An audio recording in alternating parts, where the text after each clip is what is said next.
the upcoming session will be conducted in English. So it is our pleasure to have our honorable guest who is now currently not in Hong Kong. So she's now 7 hours behind us. So it is a very early morning for her.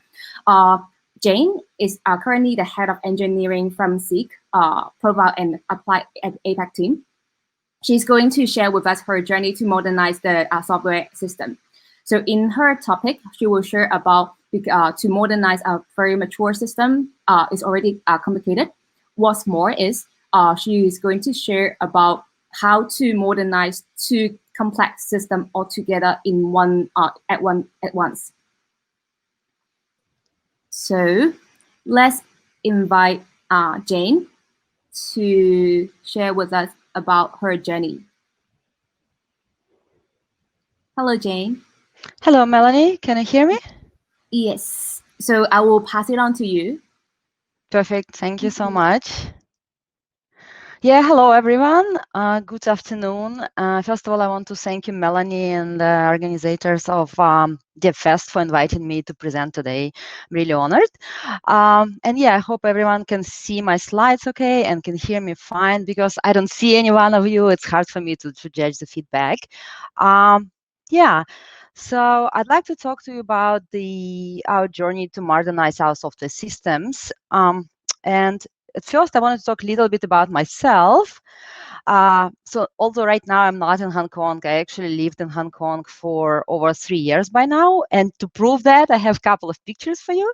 The first one actually shows me on top of the tram. Our company had a celebration and we rented a tram. I'm sure most of you know that you could do that in Hong Kong. And it's awesome. Like, it's right on Hong Kong Island and you're on the roof and just beautiful view. So I loved it. And then the photo on the bottom is actually from the Dragon Race. Our JobsDB and CityU had a team last year. And so I have participated in training and then the race itself. And it was so much fun. I really loved it. And I'm sure most of you have ever seen it or maybe participated as well. So yeah, it's an amazing experience. And as Melanie has said, currently I'm head of engineering for Profile and Apply APAC at SEEK. However, before I was head of engineering for candidate domain in CityU, and even before that, I was a transformation lead / architect for CityU as well. And SEEK is actually a large company. It's known for its job portals, and specifically in Asia, as you guys know, it's JobsDB. JobsDB has presence in Hong Kong, of course, also Thailand and Indonesia. And then we have JobStreet in 4 other countries. It's Malaysia, Singapore, Indonesia, and Philippines. And then, of course, SEEK NZ itself, that's a regional job portal in Australia and New Zealand. And about myself, I have an engineering background and I came all the way through, was different kinds of engineer, manager, architect, even consultant at some point. And I've worked on front end, back end, and different systems, as you could see here, different companies, different industries, and different countries as well. I worked in Russia, US, and Hong Kong. And because I'm presenting here as part of the Women in Tech stream, actually, I wanted to emphasize that I have been a Women in Tech advocate in different companies I have worked for, and right now in SEEK as well. And I have been Girl Scout leader in US because I feel very strongly that we need to help our girls to love STEM, right, and become engineers, on scientists, right, mathematicians, or who knows what. So basically, to encourage their love into the science and the and all of the technology ultimately. So let's begin. What I'm planning to talk about is I'm going to set a context of what we had to start with, and then why we wanted to modernize our platforms and the ideas we had, how to move forward. And then actually the phased approach that we decided to take, how to taking one of the ideas and running with that. And then we actually ended up pivoting at some point and switching to a different ways of modernizing our platform. And then I'm going to talk a little bit about what I didn't cover today and the resources. Hope that works for everyone. So let's start. As I mentioned before, we had originally, CityU originally had just two brands, JobsDB and JobStreet. And they were very strong brands in 7 countries, but originally they were actually completely different companies. And several years ago, CityU have purchased both of those companies, right? And what it means for us is that these were completely different development teams, right? One working on JobsDB, another one working on JobStreet. They're both job portals, but obviously they've been working separately, and hence they have a little bit different functionality. And the most importantly, that the way teams and companies were working, they had a different development culture, they had different ways of working, they had different technical skills. And hence, ultimately, the two systems were written in 2 different stacks. They both were monolith because they were written of 15 to 20 years ago. Like they started at that time, and then they improved, enhanced, and etc. Right? But at that time, they were still developed according to the best practice at that time. And of course, they were also designed quite differently. And even the languages, one was PHP system, another one was .NET framework system, C#. And the databases they have used, the database technologies were different. Of course, schemas were different. So everything was different. I assume you guys as developers could imagine how it was. And so why we wanted to modernize is that because, as you can imagine, that system has lived for over a dozen years, and it started having system stability issues. And then we also, on the top of that, our talent, like for 15 plus years, people change, right? New people come to the company, people leave, and ultimately the system knowledge changes and it decreases over time. So it becomes harder and harder to maintain your monolith. And because we had 2 of them, it was even harder that we actually didn't have enough development teams to develop new features, improve our product, and at the same time maintain both of the systems, which are completely different, right? By the way, so if you know one system, you need to learn another system from scratch. Like there's really no similarities. So, and then on top of that, in addition, they both were running in a data center, but the data center actually was almost up to our maximum capacity, because you can imagine that user databases have been increasing over the years, right? So the actual database size keeps increasing in every country. And then because we have just over the years, we have grown our user, the traffic increases, right? So we need more web capacity and hence the more web servers and whatnot. So ultimately the data center grew, and it was quite like up to the brim. And of course, because we're hiring new people, all these young engineers, everyone says, hey guys, I want to work on the new technologies, right? Oh, AWS is so cool. Why don't we do that? I really don't want to support PHP, right? Or I don't want to work on .NET. So we definitely wanted, like engineers, we're really eager to work on new stuff. Plus, of course, we also knew that we want to increase our speed of innovation. We want to be able to roll out features much faster. We want to benefit from DevOps technologies, right, where you press a button and you deploy all your stack instantaneously, and then if needed, you can roll back very easily, right? And on top of that, of course, we wanted to use all various services that, in our case, AWS has to offer in regards to specifically supporting reliability, like, for example, multi-region deployments, and then automated like scalability, right, and all of that. So we love to use that. And because we realized that we need to have a unified system for all of us to work faster and better, we definitely wanted to develop one full brand. So we wanted to have these new services, new web apps, new APIs to work across all of our brands and, of course, all of our countries. And here on the right is actually a picture of one of my teams. They're like really good actors. So you could see they're really thinking about that, what to do, right? And at that time, originally, actually, I was still an architect, and I was part of an architecture team. And we really thought about all of these ideas how to go about the modernizing our systems. We talked to ourselves, we talked to all the tech leads, we talked to other engineering managers and whatnot. And we came up with, like, we have heard from people and thought about different ideas on how to modernize. And the idea number one was that most of the developers would tell us, right, hey guys, let's just stop all the development on the legacy platform. Don't touch it, right? Don't.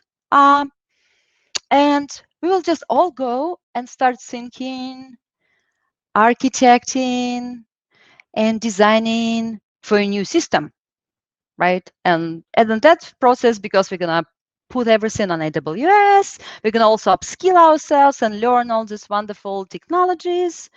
So it's beautiful, right? Right? Everyone will be happy. But then when we talk to our product managers, they're like, hey guys, but what about our users? They will not get any new features for who knows how long time, right? And it's going to impact our business ultimately. And we don't want that. We cannot just stop and do nothing. And then of course, as I told before, the current monoliths, they kept failing. And so you have to spend time addressing the tickets, supporting it, the P1s and whatnot. So there's still, you cannot really dedicate all your time on working on new systems. You still have to, support the old one, which may be 30% of your time still. And then, of course, as we knew, because we want the new system to be better and across brands and across countries, we definitely reviewing the requirements and user experience will take a while.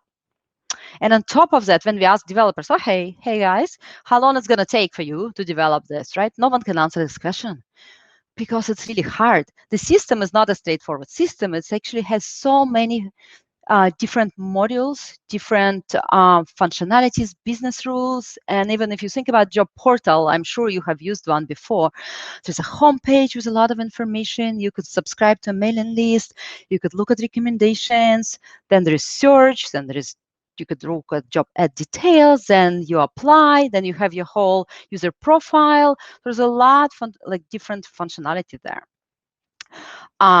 So we're like, oh no, this idea kind of sucks actually. Then we said, oh, okay, but how about we have a different idea?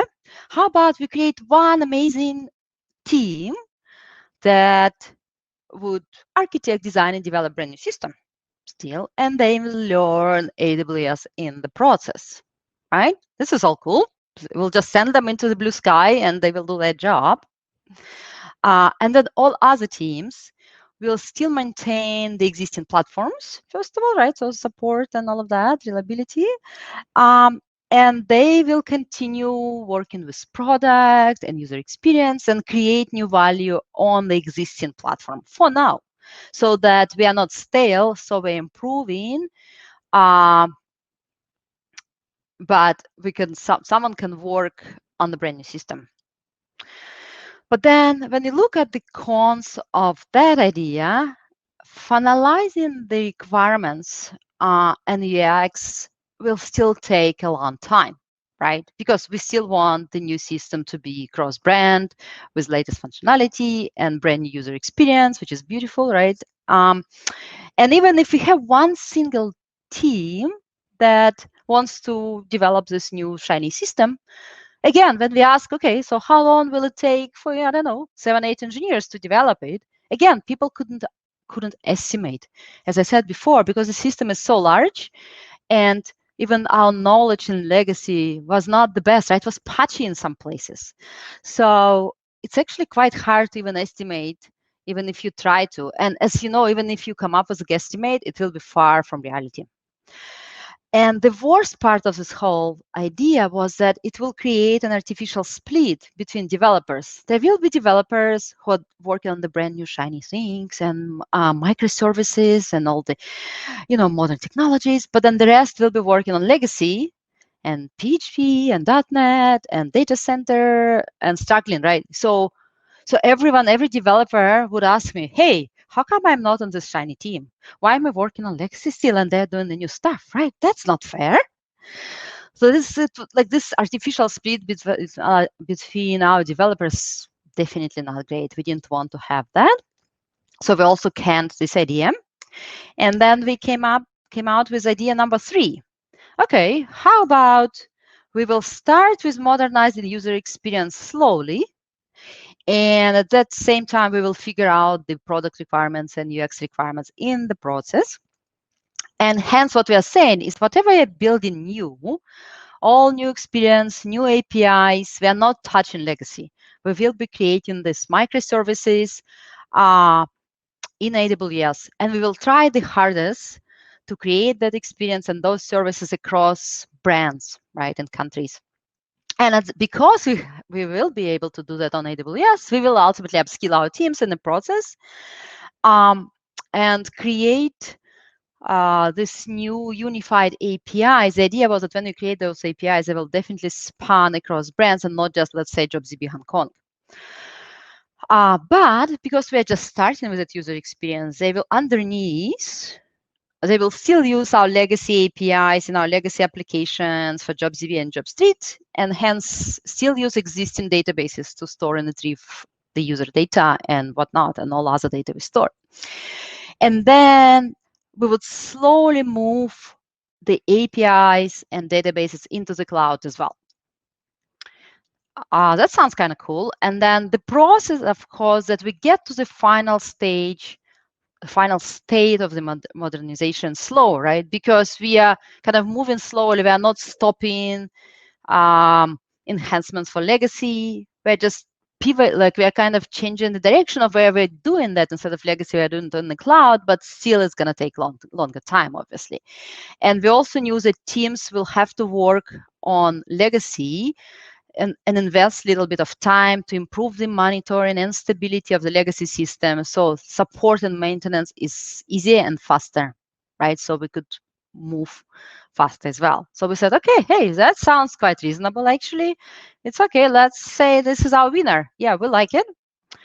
And hence, so this is kind of like diagram to show how we conceptually thought about it. So you could see here down below, there's still JobsDB and JobStreet at the bottom that still squarely sit in a data center with existing database and existing ingress. But then the new services are written in AWS, and as part of that, we used, like, I'm sure you guys know, the quite well-known web app stack in AWS. We used the CloudFront. We used the we cached our pages using CDN. We used S3 buckets, of course, and then for the processing and APIs, we used API Gateway, Lambdas. Certain cases we used AWS Fargate when needed, and different databases like DynamoDB, for example, in the beginning. And as you could see here, there's also an ingress in AWS as well, and then it goes down that it's quite a thin layer, and then it calls for the majority of business logic and actually saving and everything to the to our existing data center legacy applications ultimately. So, and what it means, as I said, is that it's really a thin layer still in AWS, and we keep adding, kind of using new services as we go, right? So we kind of learn slowly. And that API layers that I had in AWS, the idea was that this layer is quite simple, right? It doesn't have any business logic in it, but it's written in a generic way, so it knows, depending on the country, whether to call JobsDB or JobStreet. And then these APIs would be used by different web apps we have, and of course the mobile apps, because we also have mobile apps. And then the move to phase 2 that I will show next will kind of happen gradually. And the idea was that the business logic originally sitting in the legacy systems will then start leaking into the more like different services that are specifically created for just the small pieces of business logic, right? Because we don't want to just move the monolith as a whole. So yeah, and so this is an illustration of phase 2, where we ultimately show that, as you could see, the idea was that because we are moving the parts of the functionality of monoliths into the cloud, we ultimately eventually will end up getting rid of all of the business logic in the monolith, and we won't need it anymore, right? And hence, if you look at this, and then you look at the last phase, which is like, yay, that will be the end. If we also, of course, as part of the movement, we would also move the databases themselves. And when you say databases, right, I mean, one way is to move them to the cloud, maybe at first, to make sure that at least our capacity is not limited to our data center capacity. So at first, we could just move the database into the cloud as is.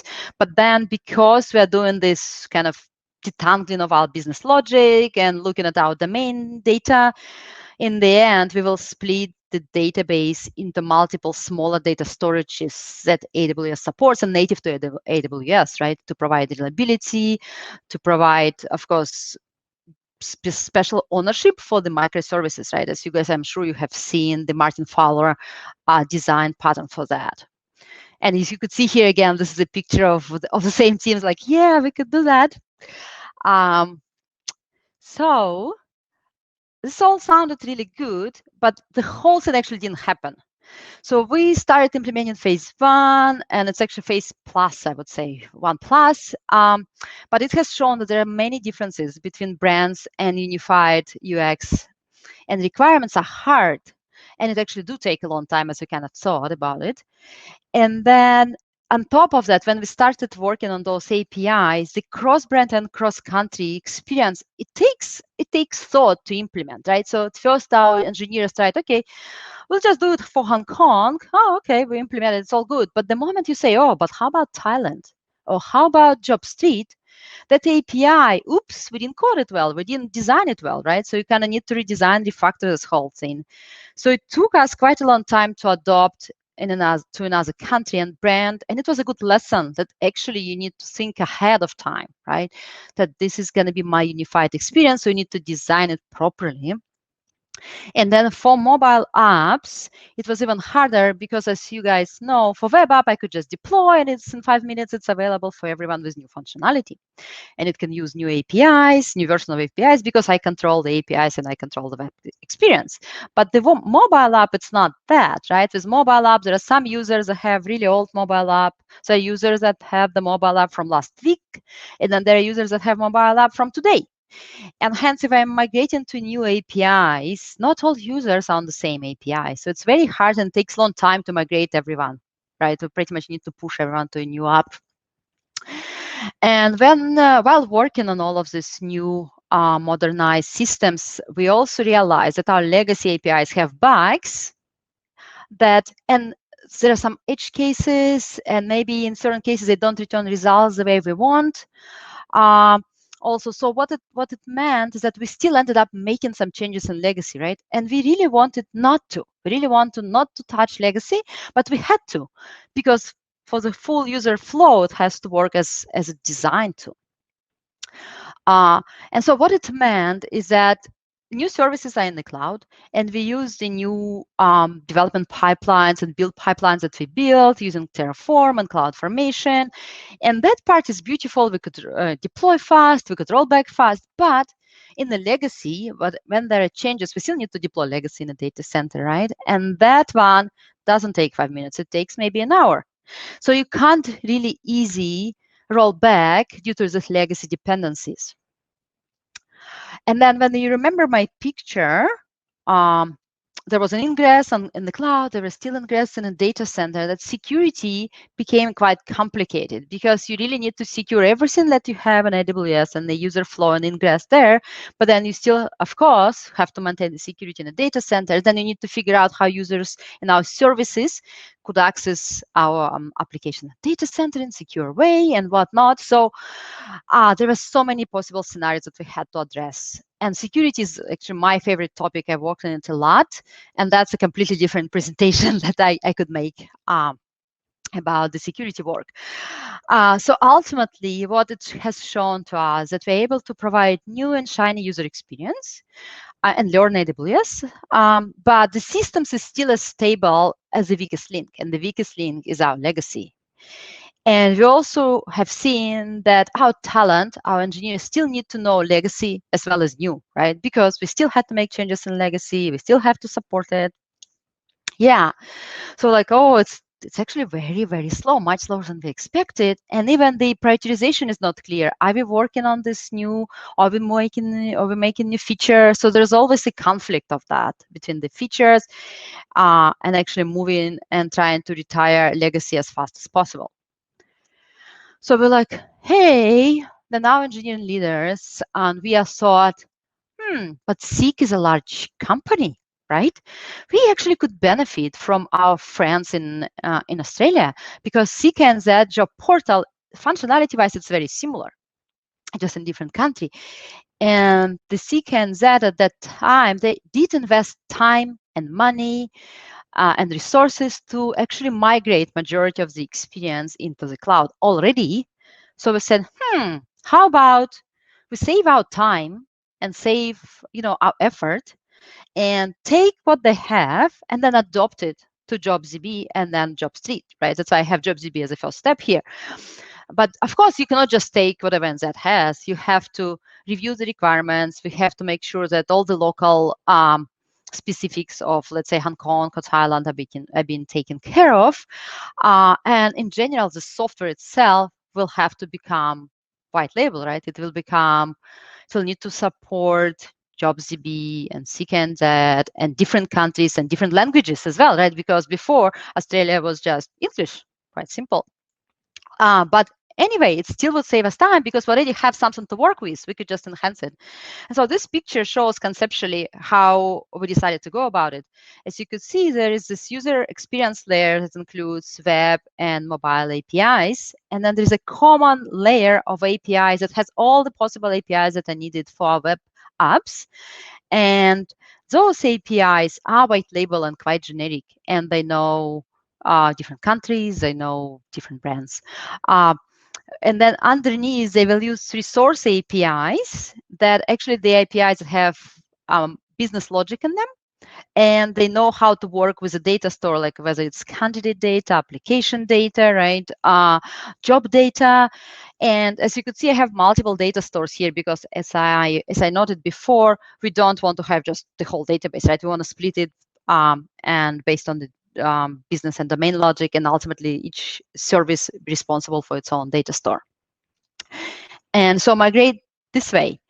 And so the benefits of that is that, of course, we are leveraging on the effort that they have put before, and it means that it's faster for us.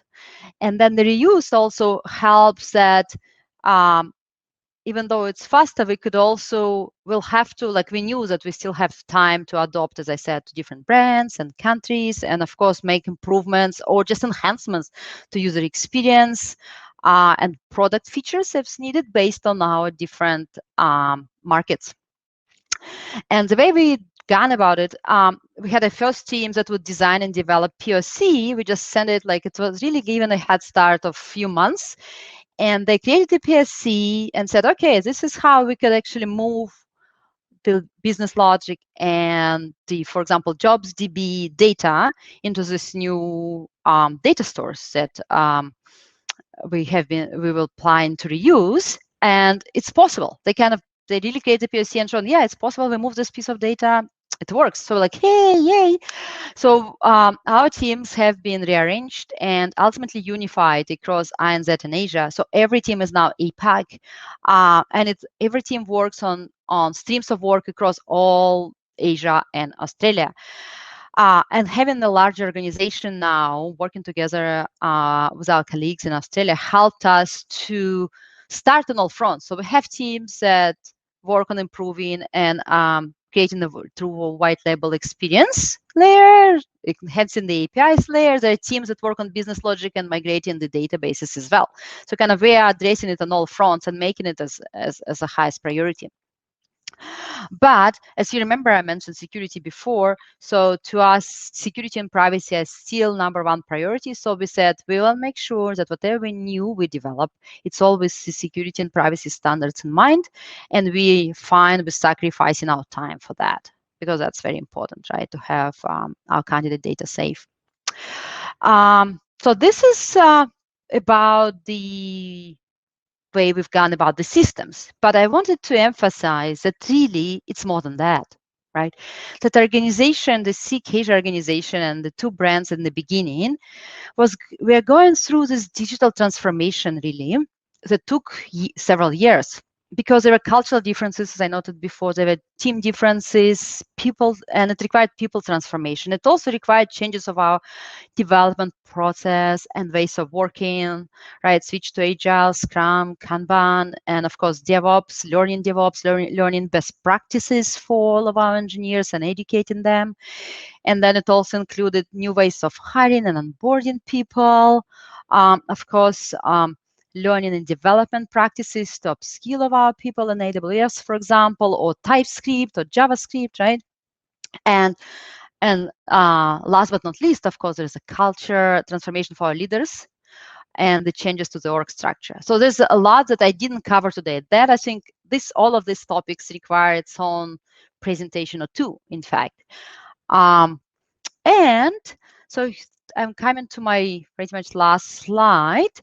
So I wanted to tell you a little bit more about some of the resources. In fact, if you are interested in the culture transformation, in the whole digital transformation, our former CPO, Ken Chin, has given a really nice talk about an hour long, really a month ago, talking exactly about the transformation, digital transformation at CityU. So I would encourage you to listen and view that online.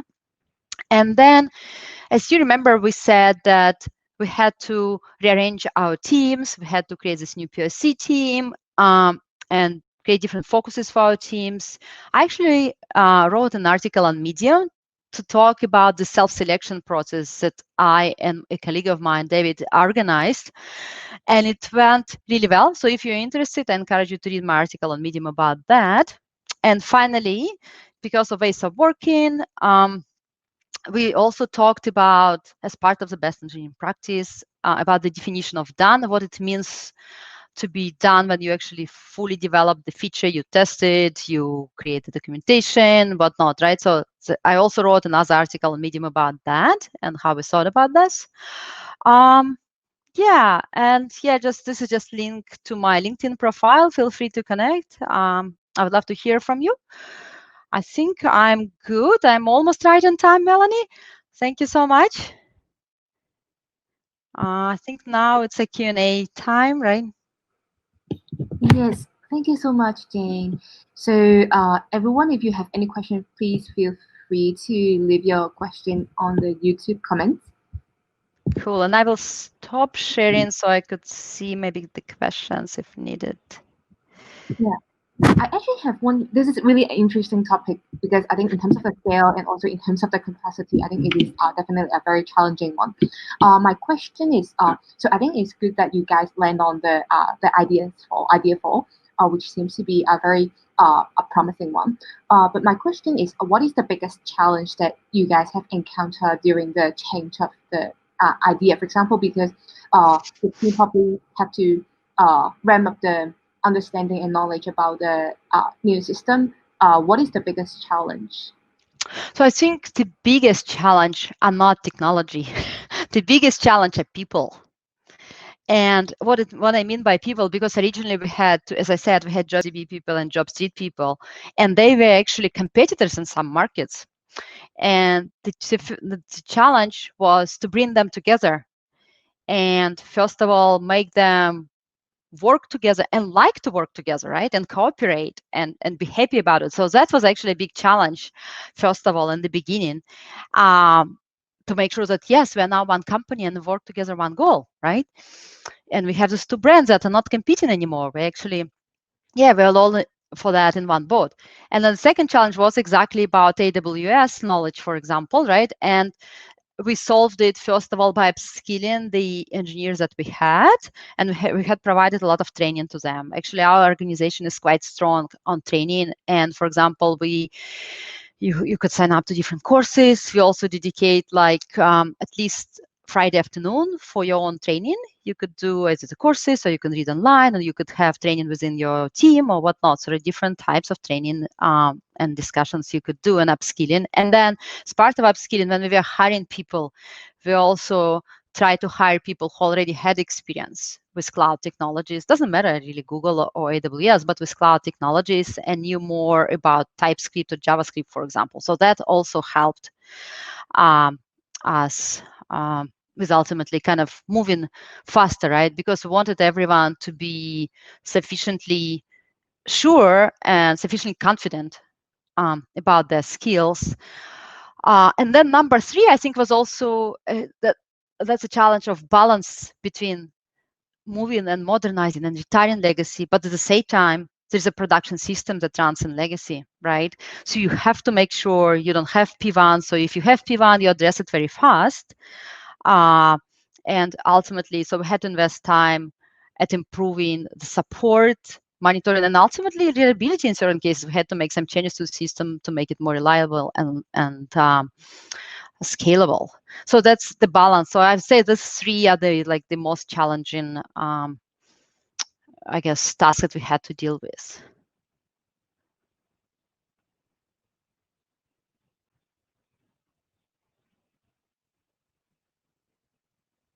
I think you're on mute, Melanie. Oh, sorry. Yeah. Yeah. Thank you, Jane. Oh, we got a comment from an audience saying, "Oh, this is impressive, Jay." And then she's also interested to know more about how do we use synchronize and like customize for local needs. Yeah, that's actually a very good question. In regards to large-scale cross-location systems, yeah, because we want to benefit from speed of innovation, right? Our goal was to, if I want to create a new feature, I want to have this white label services. So I create this feature and it's available at the same time across all markets. So that's actually a challenge that you need to make sure all your logic, like whenever you send an API request, for example, it knows which brand is this request for and which country it is for, right? Because majority of the functionality is the same, but then as you noted yourself, there are some specifics for cross-location systems and cross countries. And we actually, what we ended up, it's called, I'm sure you know, right? We ended up having the different feature toggling. So in certain cases, a page might have couple, like for example, profile page, right? It might have a couple of profile fields that are only available in, let's say, Thailand, but not the other countries. So we have implemented the feature toggling that when the request comes in and when it's time, it's for Thailand user to edit the profile page, our APIs, and of course our web app in this case would know, oh, okay, I need to show those 2 fields just based on the feature. But then if I'm in Hong Kong, for example, I'm not showing those features because I'm not showing those fields because the feature is off. Right, so this is about the field. So it could be for the web experience, but there also could be features that are internal, and there may be some pieces of business logic, different validations, for example, for different countries as well. So it's all kind of feature, and the feature is tricky, I would say, and you need to make sure you get it right. And of course, that's why automated testing, for example, is very important, I would say. Yeah, and also when we roll out in different countries, we are big on A/B testing. So, for example, if you want to test some an idea we have, as it's going to work in this particular market, we would take a slice of users and let's say call it A, right? Group A, and then the rest is group B.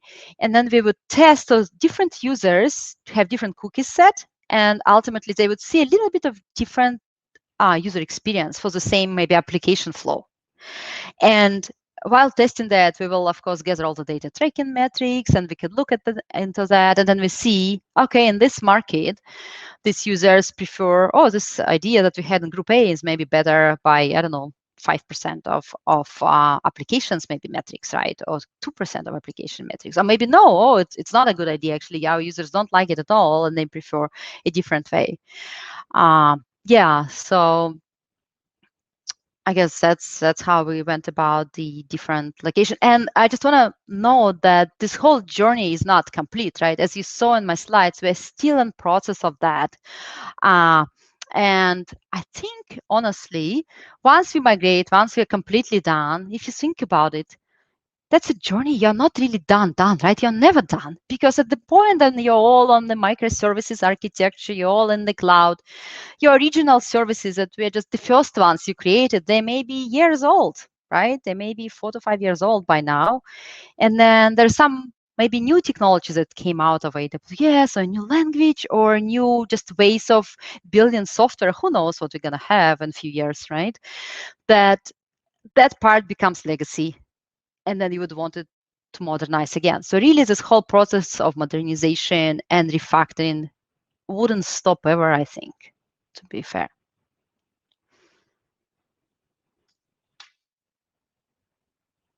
Are there any other questions? Yes, I think she followed up and asked, so the team use any tools, or they have built a tool to manage the feature toggle and A/B testing? Oh, Emma, yeah, this is actually a very good question.